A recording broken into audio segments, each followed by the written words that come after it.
Hey, what is up, my friends? Today I'm doing something different besides gaming videos. So today, a lot of people on my gaming page, I'm a streamer on Facebook as well, had no idea that I was a tattoo artist, professional artist at that. I've been tattooing for probably 7, 8 years, maybe on and off.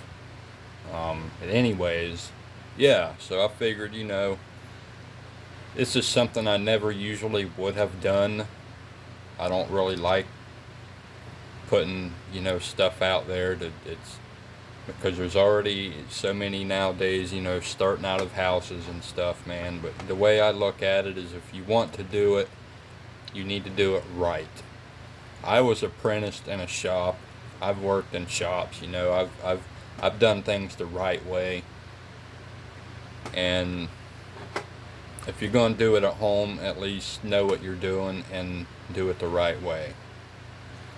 So, I'm talking about the difference between a liner and a shader.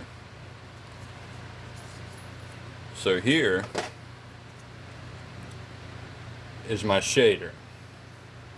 Alright. Here is my liner.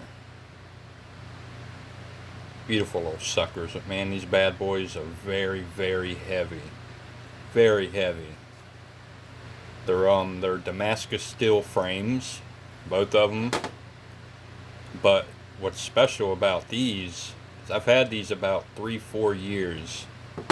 And an artist in Jacksonville used to hand wrap his coils, and he would do it for other artists, and they were amazing. Anyway, his name was Chad Janes. Not sure if you could read. So yeah, these are all custom coils that I put on these frames. They're amazing, man. They've the best coils I've ever owned. Anyways, liner and a shader. Now a difference.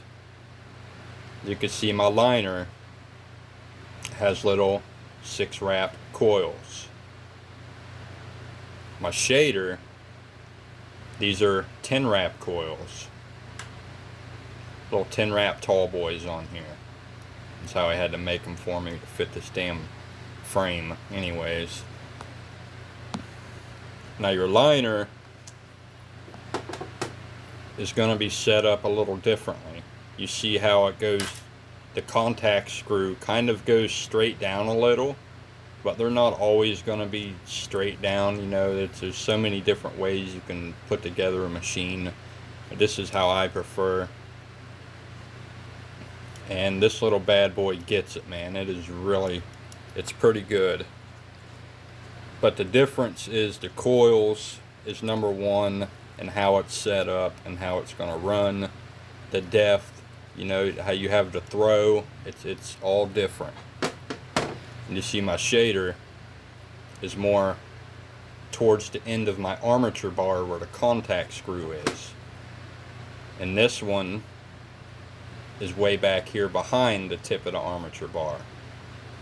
Liner, shader. Now, I'll show you how they run.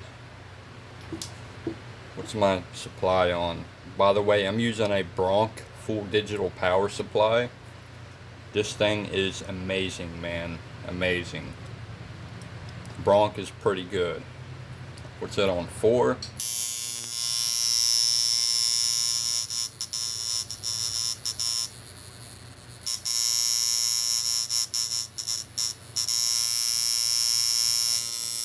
Yep, we're getting 68% duty, 138 CPS.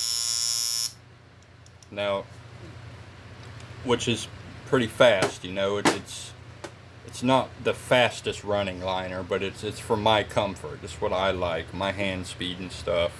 My shader,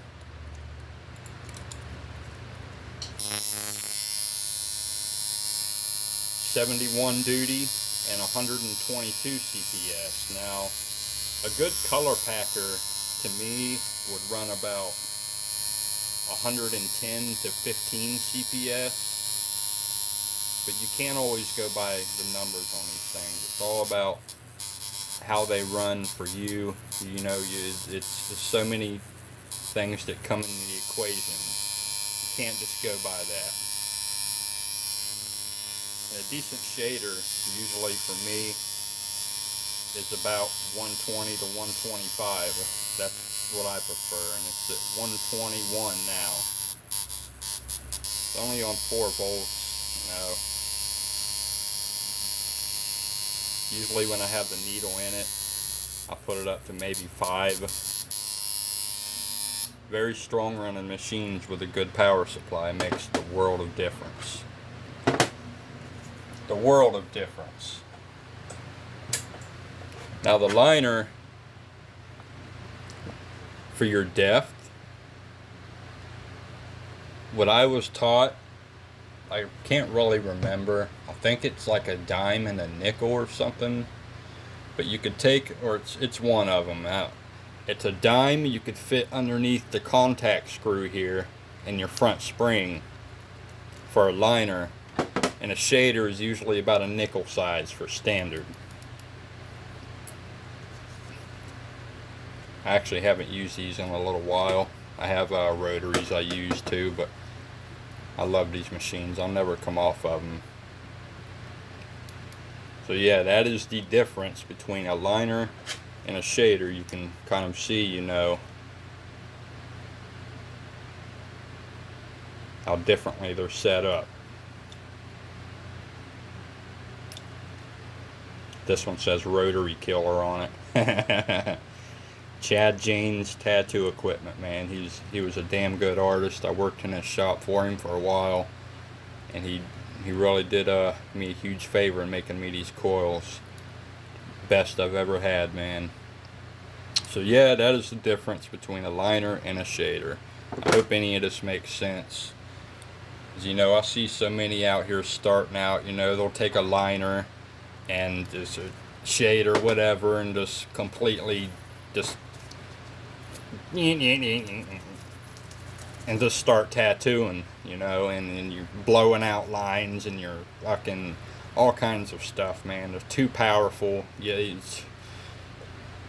have to understand your machines before you start tattooing. It is very, very essential. You need to know everything about your machines.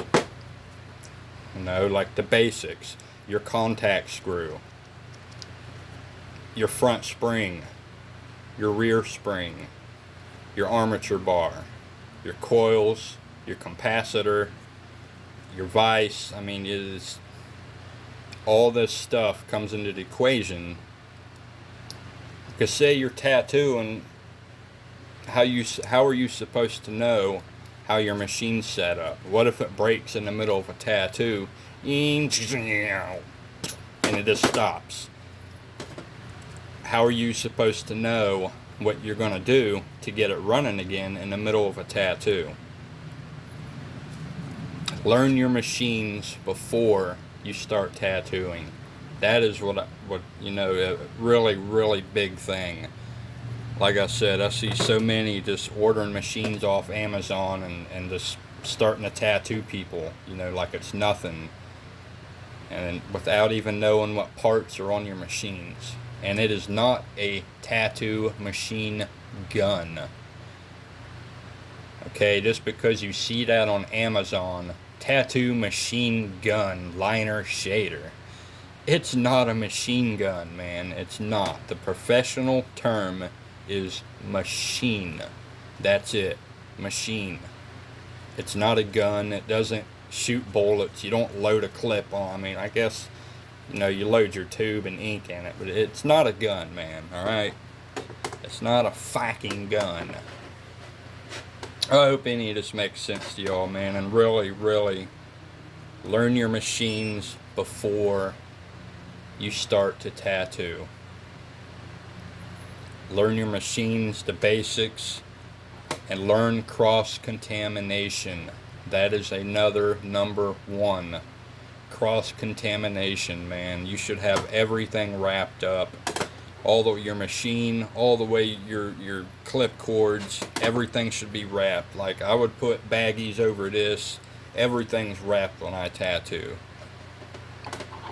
You have to literally treat, anybody like they're sick. You have to, and it's nothing against the clients. It's about being sterile, and you want everything as clean as possible. Clean as possible.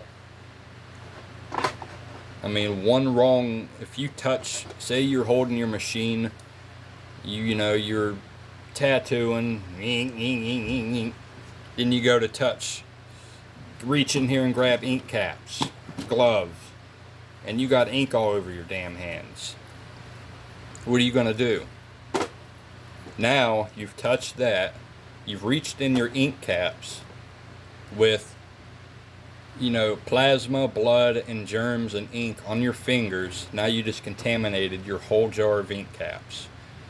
The correct way to do that would be to take your glove off, put on a new glove, then reach in and pull out whatever you need. That's the correct way that you should do that. But anyways, I can rant on forever, man. If y'all like this, please drop a like. There's so many things that I could tell y'all about tattooing, man. I love this stuff. It's really a passion. I'm damn sure not the best out there, but I want to get me an apprentice soon, and I would love to teach, honestly. I would love to teach. So I hope y'all have a good day, and leave me some comments on this, man. Peace.